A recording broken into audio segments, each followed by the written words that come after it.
Hey guys, here, G. I'm sure there's going to be quite a few of you guys going to be slightly confused on how to set up the non-contact races. So if you actually host a race and go to the race type, you should select the non-contact option there. Just press the left arrow once from standard.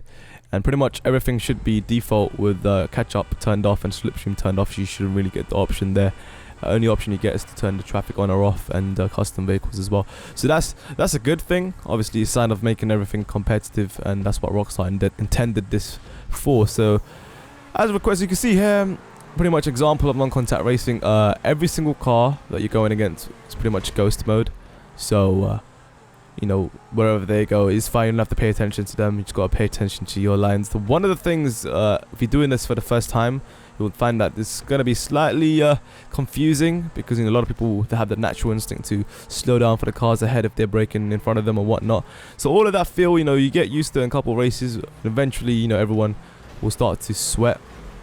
But it is one of the smaller tracks that I've created called Visual Perception, which is consisting of 4 laps. I've created a lot of smaller tracks just to increase the lap length, sort of the lap amount, if that, that makes more sense. Lap amount, so that it's just to see who can keep their composure throughout every single lap, and the consistency of the lines they take.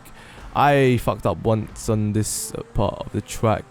This is my own track, so I really shouldn't be losing these races. And one of the things I've still failed to understand is if you get lapped in a non-contact race, then something's wrong. I actually ended up managing to lap someone, and this was pretty hilarious. And then at the same time, when people DNF in non-contact racing, which actually happened today, I promise you, I did twist and turns, right? And there was 15 of us. 8 people DNF'd that race in non-contact situations. So regardless if it was contact or not, they would have DNF'd anyway. So that baffles me, because these tracks are straightforward. They're directed with the checkpoints for you to race properly. If people can follow the road, I mean, this actually, non-contact is insane, because now you can actually see who actually races properly and who just doesn't know how to race. So a lot of people have this sort of ego that just wait till non-contact and you'll see this and that.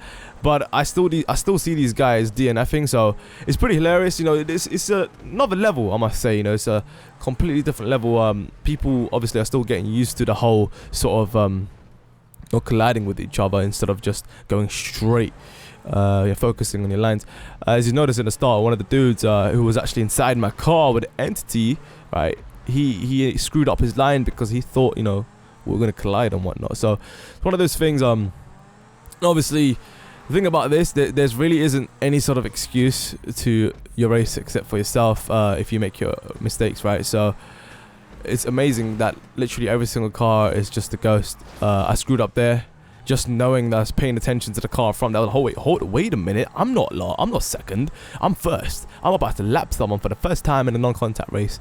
So that was crazy. This is the first time I ever lapped someone. So it's one of those things where if you can lap someone in a non-contact race, then you're pretty good, you know what I mean? So, or the other person's pretty horrible. So see, that's the thing, man. How, people need to respect the roads a little bit more as well when it comes to just racing, just general. I understand the car mechanics is another thing as well, but the roads is an important thing, an important factor. If people learn the roads, doesn't matter where, throughout the entire map, GTA 5, then racing should be 10 times easier as well.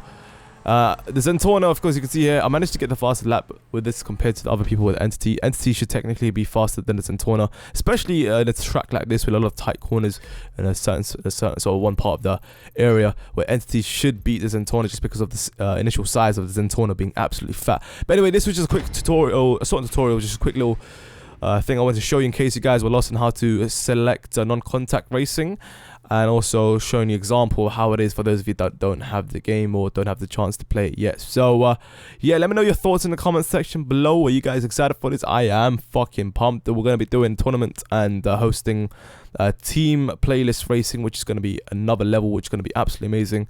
And I suggested that to Rockstar, hopefully to implement it as the sort of option as a game type for standard non-contact racing. So anyway, hopefully you guys enjoyed. I'll see you guys soon. Good night, peace. Yeah. Hey guys, here, welcome to another car showcase episode. Today we're going to be showcasing the Zentorno supercar from the High Life DLC, which just got released an hour ago on the PS3. And I wanted to say, before we move on to the showcase,